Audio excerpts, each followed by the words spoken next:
Vamos lá, João capítulo 17. Eu vou ler dos versos 17 ao 21.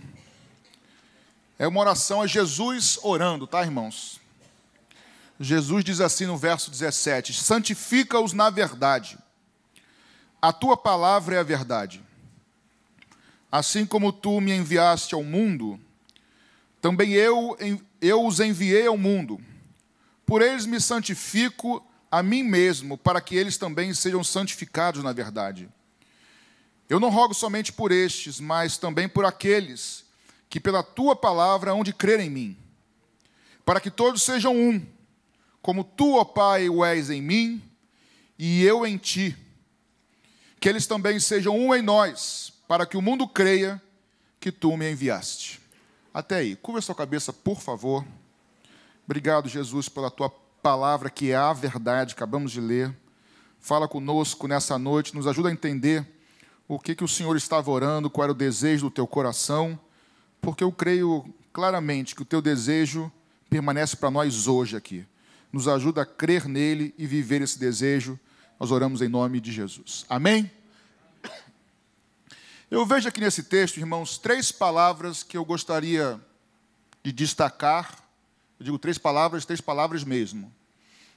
Não vou a fundo, não vou esgotar o assunto de cada uma delas, mas eu queria mostrar para vocês, compartilhar com vocês, e tem a ver com a aula que o pastor Richard deu de manhã, que essas 3 palavras estão, de uma forma ou de outra, muito ligadas uma à outra, que é santidade, verdade e unidade. Quais são as 3 palavras? Santidade, verdade e unidade. E Jesus está orando sobre isso aqui, e essas palavras não estão à toa aqui, elas estão totalmente ligadas, a gente vai entender um pouquinho isso hoje. Antes de começar a ler o texto, eu queria que você percebesse comigo, você já sabe, só lembrando que isso aqui é o próprio Senhor Jesus orando. A Bíblia nos mostra algumas orações de Jesus, mas essa aqui é a mais extensa de toda, disparada. Então, se você quer observar o seu Senhor enquanto homem orando, em casa depois, com calma, antes de dormir, leia, porque o capítulo 17 de João é lindo demais, e você vai aprender com a palavra de Deus, que é a verdade, qual eram as prioridades de oração de Jesus. Isso é importante, né? Porque a gente muitas vezes ora de maneira equivocada. Eu digo nós porque eu também sou igual a você, também às vezes eu oro coisas que não deveria, mas graças a Deus que o Senhor me diz não muitas vezes, porque Ele sabe o que é melhor para a gente. Você crê nisso? Amém? Então vamos lá. No verso 17, Jesus, orando no meio da sua oração, ele diz: Pai, santifica-os na verdade, a tua palavra é a verdade. Esse os aqui são os discípulos, ou eram os discípulos do próprio Senhor Jesus. Obviamente que Jesus estava orando pelos seus discípulos naquele momento, mas o princípio da oração se aplica a nós também, claramente. Ele diz, o desejo de Jesus, irmãos, é que Deus Pai santificasse os seus discípulos na verdade. E ele diz: a tua palavra é a verdade. Ou seja, a palavra de Deus é verdade. Ainda que naquela época isso aqui não existisse ainda, até porque estava sendo formado, estava sendo produzido o conteúdo que a gente chama de Bíblia hoje, que é o cânon do Novo Testamento, e o Velho já existia, mas ainda não tinha sido, ou até tinha sido, mas foi juntado junto com o Novo Testamento. A palavra de Deus é verdade, ou seja, o que Deus fala, irmão, é verdade. Não é uma verdade, é a verdade, é absoluto. E hoje vivemos um tempo onde a verdade ela é meio que transformada em verdades. É meio que relativizado. O que é verdade para um não é para outro, mas a palavra de Deus ela é verdade absoluta. E para nós isso precisa ser um começo, porque, irmãos, se nós não cremos que a palavra de Deus é a verdade, eu creio que não existe motivo para nós estarmos aqui reunidos. A palavra de Deus, ela é lâmpada para os nossos pés. Ela é luz para o nosso caminho, ela é que nos ilumina. Ou pelo menos deveria ou deve iluminar as nossas decisões, nossos comportamentos, os caminhos que nós seguimos, sempre baseado na palavra, nos princípios de Deus. Talvez para nós hoje a gente perca um pouco da referência do tempo, mas em certa mensagem que uma vez eu compartilhei com vocês, há 2 anos atrás, em outubro, na época da Reforma Protestante, e eu compartilhei uma mensagem que eu me propus, né, eu pessoalmente, a montar as mensagens dos solas, somente Cristo, somente a fé. E quando eu preguei sobre a verdade, estudando, irmãos, a gente perde um pouco a noção do tempo e fica olhando como se aqui fossem apenas histórias escritas sem 800, 900 anos antes de Jesus. Alguns textos 1000 anos antes de Jesus. Já estava escrito, como continua escrito,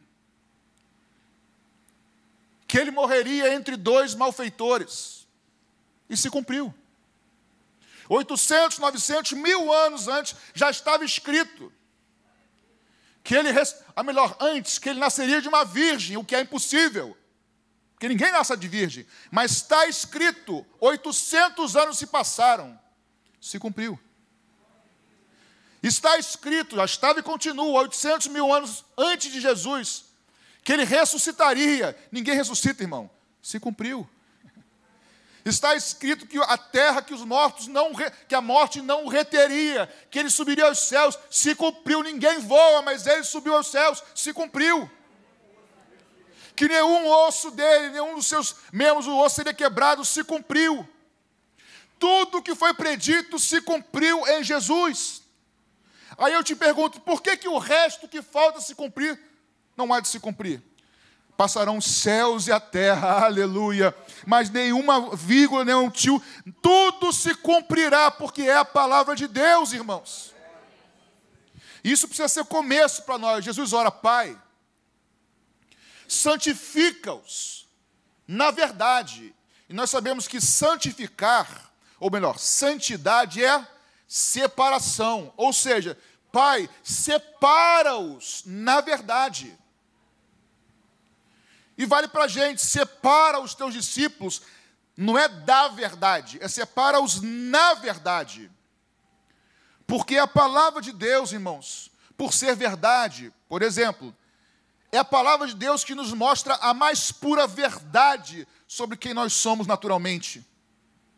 Se você se acha naturalmente muito bonzinho, o que a palavra diz é que nós somos podres e nós estávamos perdidos. É a palavra que é a verdade que mostra quem nós somos, perdidos. Mas é a própria palavra que é a verdade que mostra que existe um só caminho de volta ao Pai, Jesus Cristo. Um só caminho que é pelo perdão dos nossos pecados, pelo sangue de Jesus. É a verdade que nos mostra isso. E é a mesma verdade que nos garante também que se nós crermos na primeira verdade, que somos pecadores, se crermos na segunda verdade, que está no mesmo lugar, que Ele morreu por nós, a terceira verdade vale, qual é? Ele nos prometeu que o Espírito Santo viria habitar em nós, que nós seríamos feitos filhos de Deus, que nossos pecados seriam perdoados, faríamos parte da família de Deus e que um dia moraríamos com Ele. Isso é imutável, irmãos. E nós precisamos viver essa verdade, crer na palavra de Deus como verdade absoluta e nos separarmos nela, começarmos a viver nela. As nossas decisões precisam ser na verdade. E aí o verso 18 ele diz, assim como o Senhor me enviou, ou melhor, tu me enviaste ao mundo, da mesma maneira também eu vos enviei ao mundo. Jesus veio ao mundo como? Gerado pelo Espírito Santo, literalmente no ventre de Maria. Nós a mesma coisa. Nós somos enviados como? Primeiro nós precisamos nascer do Espírito Santo. Depois Jesus viveu uma vida de santidade na palavra. Nós somos também chamados para viver como cristãos, baseados, vivendo na palavra. Porque isso é cristianismo, não é sentar em bancos, levantar a mão, por mais maravilhoso que isso seja. E eu não creio em cristianismo em casa sozinho, não é bíblico. A verdade diz para nós não deixarmos de ter comunhão uns com os outros. Porque cristianismo, aliás, eu não sou igreja, sabia disso? Eu sou o templo do Espírito Santo. Você não é igreja. Nós somos igreja. Igreja só existe, a gente fala às vezes, modo de falar, mas não tem problema. Mas, corretamente, igreja é eclésia, é comunidade, é plural. Eu sou filho, nós somos irmãos, mas igreja é coletivo. Então não existe evangelho sozinho, não se deixe levar por isso não. Evangelho precisa de igreja, de pastor, de irmãos. Como irmão, como é que é o texto que diz que, como um ferro afia outro ferro, um irmão. Então é assim, irmão, te afia outro irmão. O teu jeito incomoda o seu irmão, ele me incomoda, mas a gente vai sendo tratado e nós vai sendo elevado a nossa longanimidade, nossa paciência. E é assim que funciona, irmãos. O evangelho, a proposta é aqui. Assim como o Pai me enviou, eu também enviei vocês. E como é que nós somos enviados? Para viver baseado na verdade. E a verdade é a palavra de Deus. Não contenha, eu creio que tudo irá se cumprir. Agora, olha que texto interessante, verso 19. Nós estamos caminhando um pouquinho rápido, porque no final que eu queria ter um pouco mais de ênfase. No verso 19 diz assim, porque por eles me santifico a mim mesmo, para que eles também sejam santificados na verdade. Vou repetir, olha para mim. Pai, eu me santifico a mim mesmo. Eu vivo de forma separada, na verdade, não só por mim, mas por eles também. Não é isso que está dizendo o texto, irmão? Sim ou não? Pai, eu me santifico, eu me comporto, eu ajo, eu reajo, eu faço, deixo de fazer, eu penso, deixo de pensar, eu dou, eu recebo, eu espero, eu avanço, eu faço tudo, eu me separo do que é errado para fazer o que é certo por amor a Ti, mas por amor também a eles. Tem coisas, irmãos, que nós, por exemplo, eu sempre digo isso, tem coisas que não são pecados, mas que eu deixo de fazer e preciso deixar, porque se isso é escândalo para o meu irmão, não é porque não é pecado, eu não faço por amor a eles. O que o texto está dizendo é o seguinte, o testemunho nosso, irmãos, tem impacto na vida de outras pessoas. O fato de eu me separar para Deus, me consagrar, me santificar, o nome que a gente quiser dar, o fato de eu andar em retidão na palavra de Deus, quer a gente queira ou não, as pessoas estão vendo, as pessoas estão testemunhando, pode até não gostar, mas elas vão guardar a nossa vida e influencia os outros, irmãos.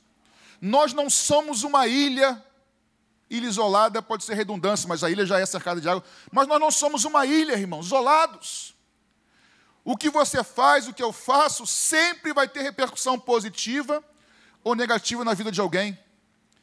As nossas escolhas, aliás, as mães e os pais aqui poderiam até testemunhar se tivesse tempo. Como é que uma escolha de um filho pode impactar na sua vida?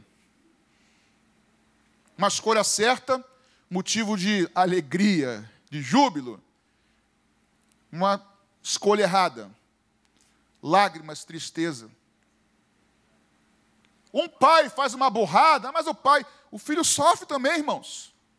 Aliás, eu diria que até o erro de um pai e de uma mãe pode até ter muito mais implicação para o futuro até do filho. Então, o que ele está falando? Pai, as coisas que eu me santifico na tua palavra, que eu vivo, não é só por mim, mas é por eles também. É óbvio, irmãos, que aqui está falando de Jesus Cristo, Senhor, mas eu queria dizer o seguinte para você, às vezes, irmãos, ou às vezes não, nós fazemos estratégias inúmeras de evangelismo. Nós vamos para a praça, voltamos da praça. Não está errado não, está certo. Nós vamos para o programa de televisão, está certo. Vamos para o YouTube daqui a pouco, está certo. Está tudo certo, irmãos. Mas eu temo que nós sejamos muito ineficazes no evangelismo, porque a estratégia bíblica de evangelismo é testemunho pessoal. É testemunho. Vem cá, olha o que o Senhor fez na minha vida. É isso, irmãos. Como eu era, como eu sou. Hoje eu tenho uma paz que eu não tinha antes. Eu passo pelos mesmos problemas, mas tenho um regozijo que ninguém pode me roubar mais. Eu tenho lágrimas nos meus olhos muitas vezes, mas eu sei para onde eu estou indo. É testemunho pessoal de ter um encontro com Jesus. E eu temo que às vezes isso possa estar faltando no nosso meio. De vida pessoal, de cristianismo não de banco de igreja, mas de cristianismo diário com o Senhor. Ele diz, eu faço isso, eu me separo, não por mim mesmo só, mas também por eles, para que eles também sejam santificados na verdade, ou seja, para que eles vejam em mim, eles também repitam. Isso chama-se testemunho, isso chama-se discipulado, isso chama-se referência. Como nós temos falta de referência hoje, irmãos? De homens. Eu sei que tem muito homem e mulher de Deus, essa igreja está cheia de homens e mulheres de Deus, mas eu digo na comparação do nosso país, é muito mais mau testemunho do que bom testemunho, infelizmente. Estamos falando por enquanto de santidade e verdade. Verso 20 ele fala assim, eu não rogo somente por estes. Quem eram estes? Os discípulos de então, da época de Jesus, os 12, os 70 e assim por diante. Eu não rogo somente por estes, mas também por aqueles que pela tua palavra hão de crer em mim. Está falando de nós.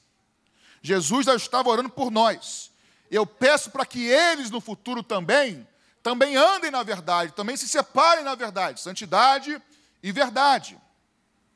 E aí, vai entrar agora na primeira palavra, na última palavra que eu queria falar, que é unidade. Porque olha o propósito da oração. Eu oro por esses, por nós, verso 21, para que todos sejam um. Como tu, ó Pai, o és em mim e eu em ti. Que eles também, no caso nós, sejamos um, ou que nós sejamos um nele, em Cristo, para que o mundo creia que tu me enviaste. Então nós temos santidade, nós temos verdade, e aqui nós temos unidade.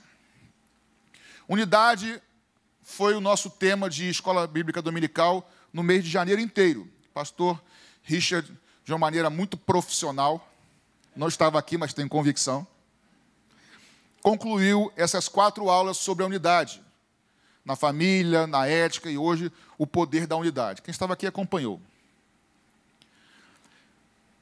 Mas por que é tão difícil ter unidade, irmãos? Ou qual é a unidade que Jesus nos propõe que ele está orando aqui?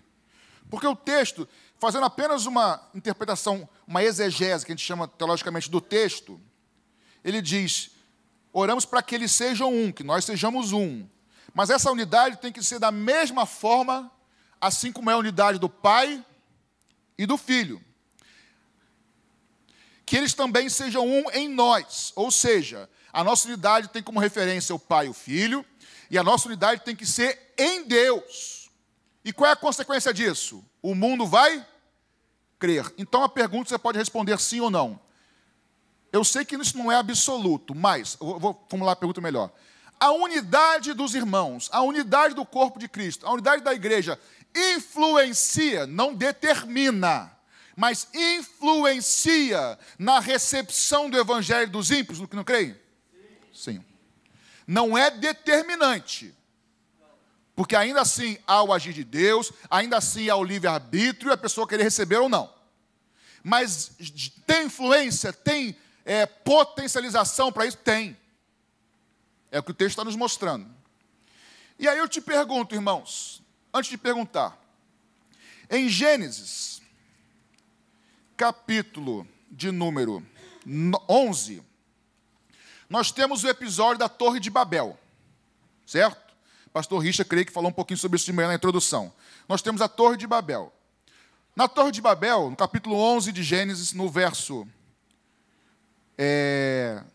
4, diz assim, então eles disseram, vinde, edifiquemos para nós uma cidade e uma torre, cujo cume toque o céu. Tornemos famosos os nossos nomes, para que não sejamos espalhados sobre a face da terra. O Senhor, porém, desceu para ver a cidade e a torre que os filhos dos homens edificavam. E disse o Senhor, o povo é um. O povo é um e todos têm uma só língua, ou só um modo de falar. Começaram a construir a torre e agora não haverá restrição para tudo que eles intentarem fazer. Vinde, desçamos e confundamos ali as suas línguas, para que não entendam mais um ao outro. Eles estavam unidos ou não estavam unidos? Estavam unidos. Eles tinham um propósito. E a pergunta que surge é, será que essa unidade de que Jesus está orando em João 17 é a unidade que nós observamos aqui em Gênesis capítulo 11? O chute rápido é que não, e não é mesmo.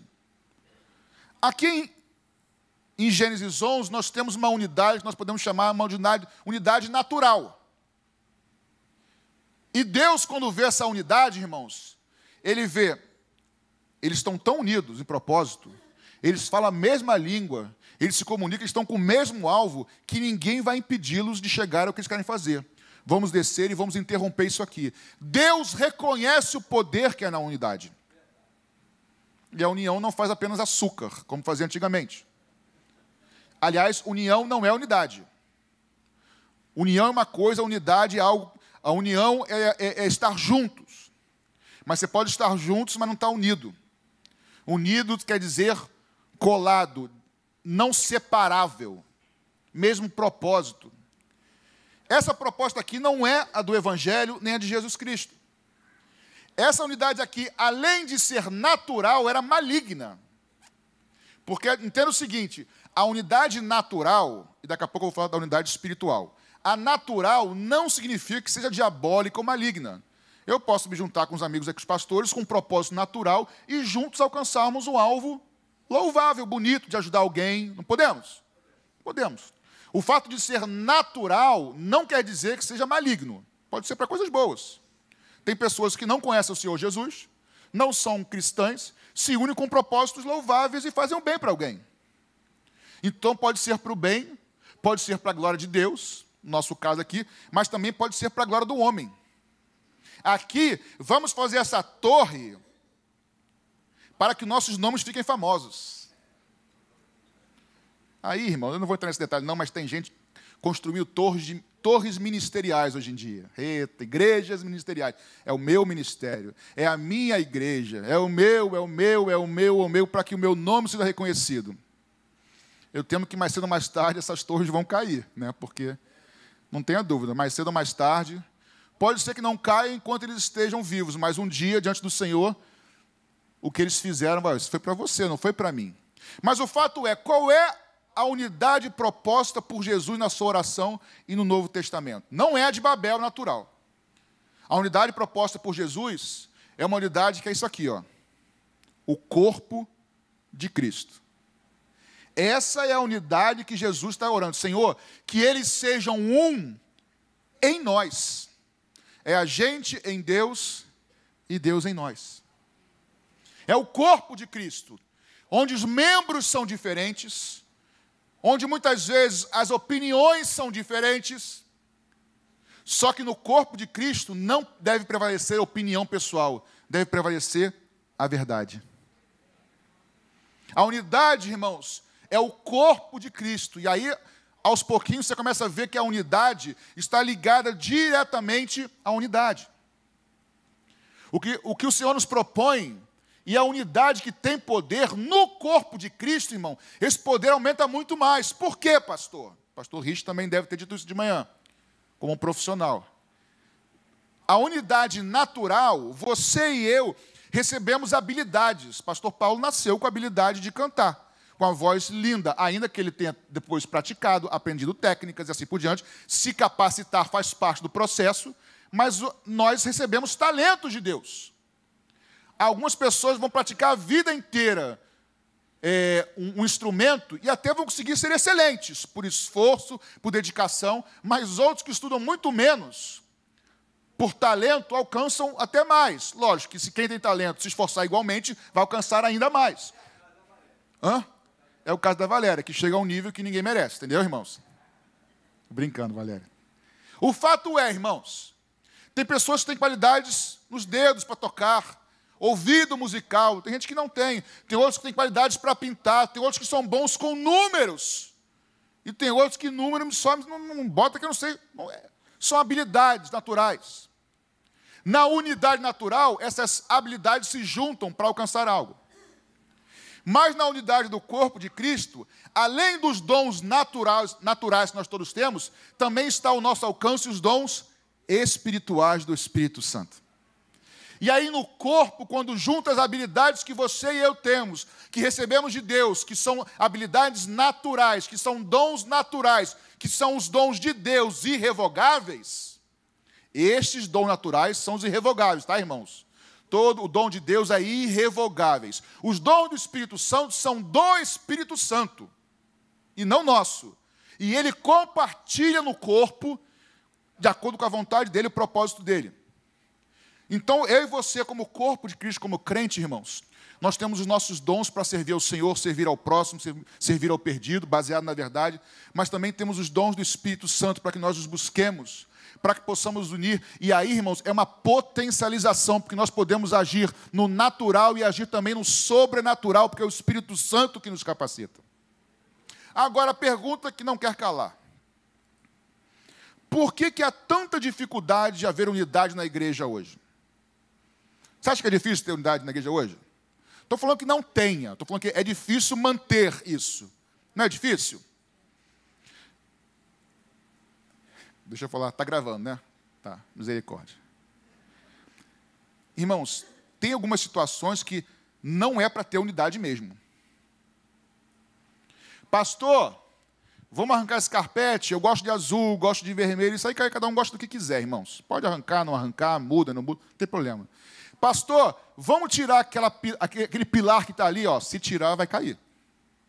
Aí não é gosto, irmão, aí se tirar, cai. Não interessa se você acha que é uma... vai melhorar a visibilidade durante 20 segundos, até cair, depois que caiu, vai fechar tudo. Não é gosto, irmãos. Assim é o evangelho. Tem coisas que dá para negociar, tem coisas que não dá para negociar. Tem coisas que a igreja X pensa de um jeito, nós pensamos de outro, e somos irmãos e vivemos em unidade. Mas tem igrejas com título de Jesus, de evangélico, que não dá para andar em unidade, porque está mexendo no alicerce do evangelho. E aí desaba, irmão, prega um outro Jesus, um outro evangelho. Não é que a gente divida, é porque não dá para andar junto com coisas que são colunas, são pilares, são alicerces do evangelho. Mas tirando isso de cena, falando de forma geral, que grande parte das igrejas são sérias, homens de Deus, mulheres de Deus, pensam diferentes. A verdade é por que é difícil ter tanta unidade, até aqui às vezes, brigas e divisões. Eu queria que você abrisse comigo na carta de Paulo aos Coríntios, no capítulo 3. Carta de Paulo aos Coríntios, capítulo 3. Primeiro, por favor.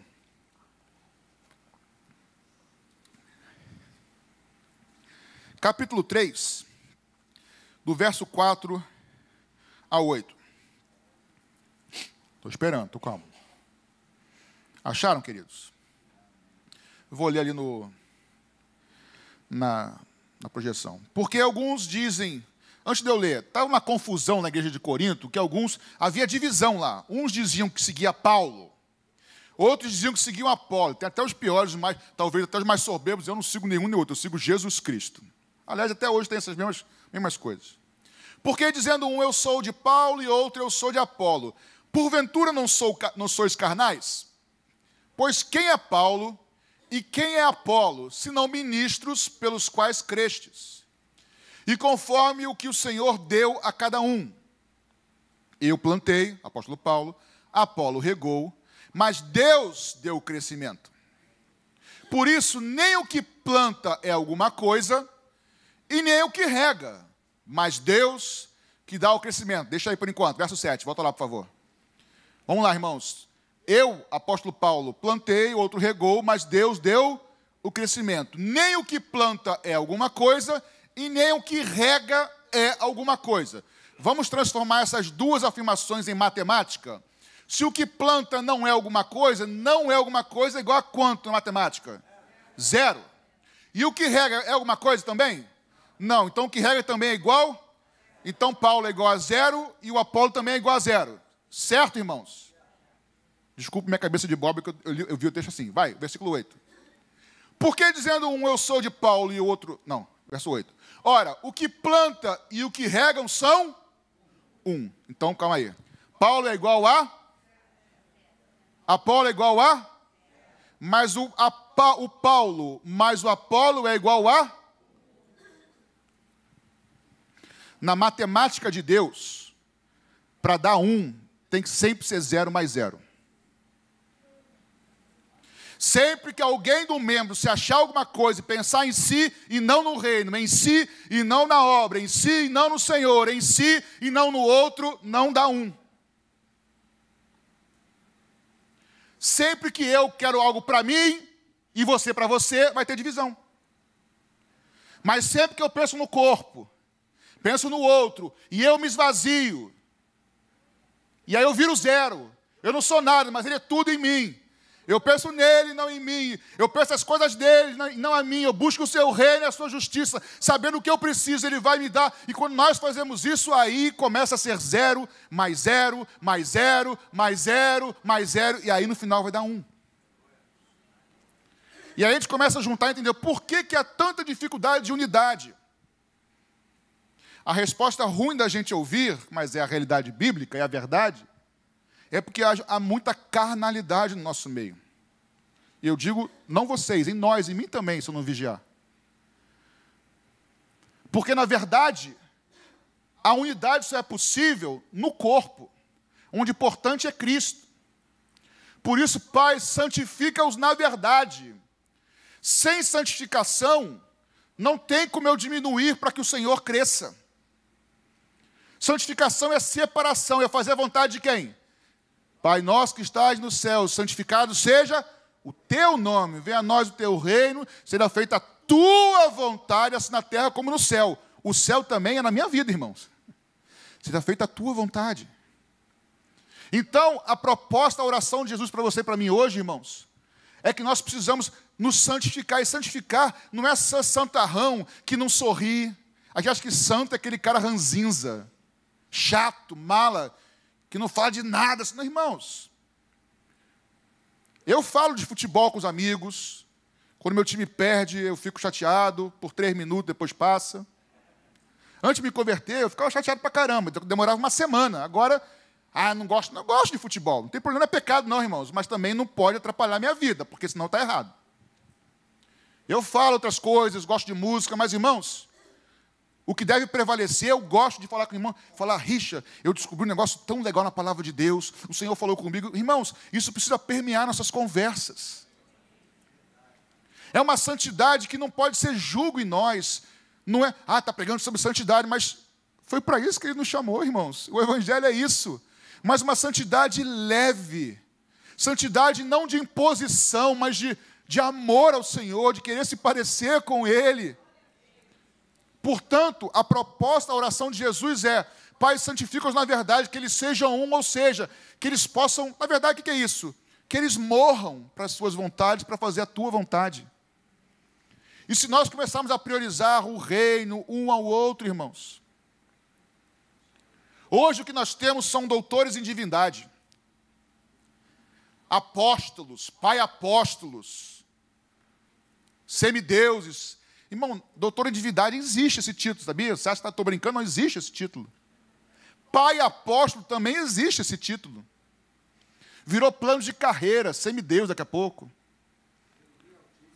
Querubim altíssimo, ele criou agora, mas daqui a pouco vai ter, irmão. Mas eu creio que Deus não está procurando nada disso, gente. E nem o desejo de Jesus em João 17 é esse. O que o Senhor deseja para nós nessa noite aqui é que a gente vire zero.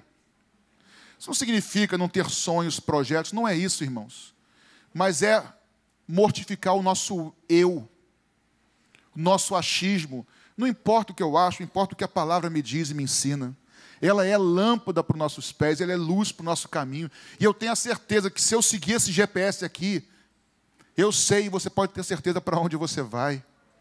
As lutas virão? Virão, gente. As lágrimas virão? Virão, mas eu sei que o meu Redentor vive. Você pode ter certeza que Ele está contigo até a consumação dos séculos. Viver com Jesus, como eu disse em outra pregação, viver com Jesus não é sinônimo de ausência de problemas. Viver com Jesus não é sinônimo de ausência de lágrimas.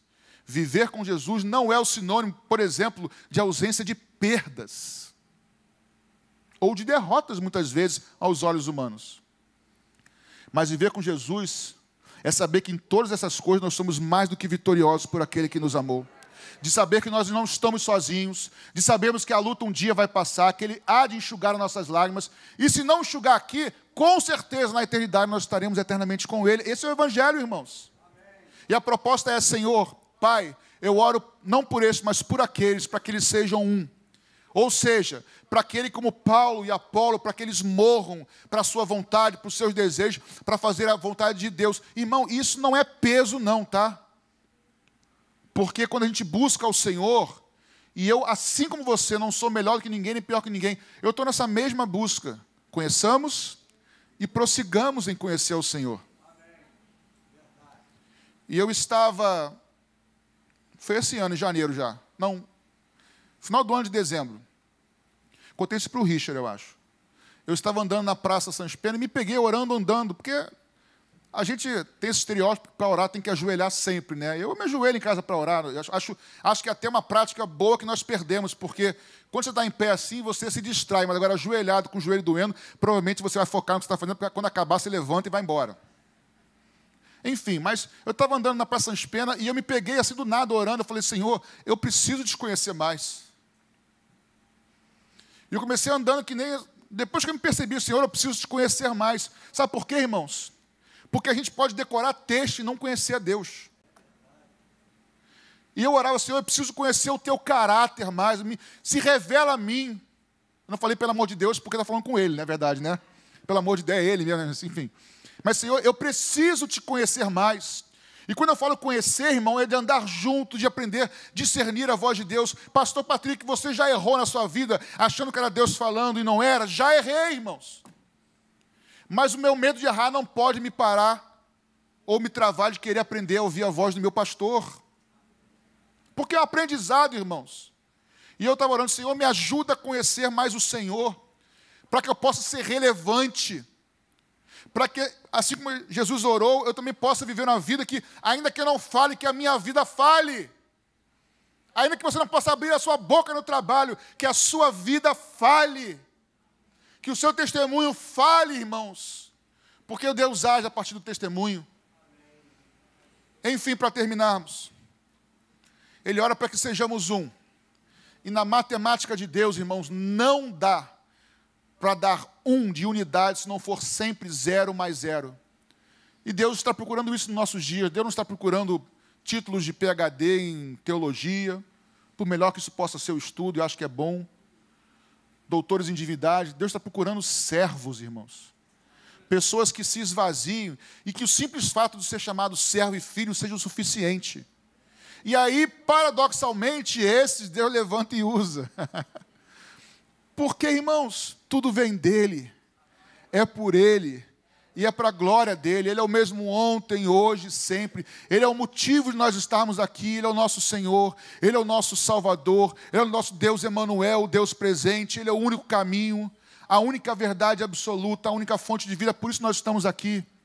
Por isso a palavra do Senhor para nós hoje é: se há algo na sua vida, na minha vida, que precisa ser morto, Senhor, eu quero abrir mão essa noite disso que eu tenho lutado com o meu orgulho tanto tempo, eu quero apresentar ao Senhor. Porque a gente luta, irmãos, às vezes, sabia? Tanta coisa que a gente é orgulhoso. Eu não sei se você achou que eu fosse perfeito, porque eu sou orgulhoso tantas vezes, irmãos. Minha esposa que sabe. Ela tem que abaixar a cabeça, todo borocochô, falar, me perdoa. Porque a gente erra, irmãos. Mas o reino de Deus não é de gente perfeita. O reino de Deus é de pessoas que são 0, que se esvaziam, tudo vem dele, por ele, para ele mesmo. Mas eu sei que mesmo valendo nada, sendo 0, ele me amou e ele te amou. E ele não desiste da gente, isso é o melhor.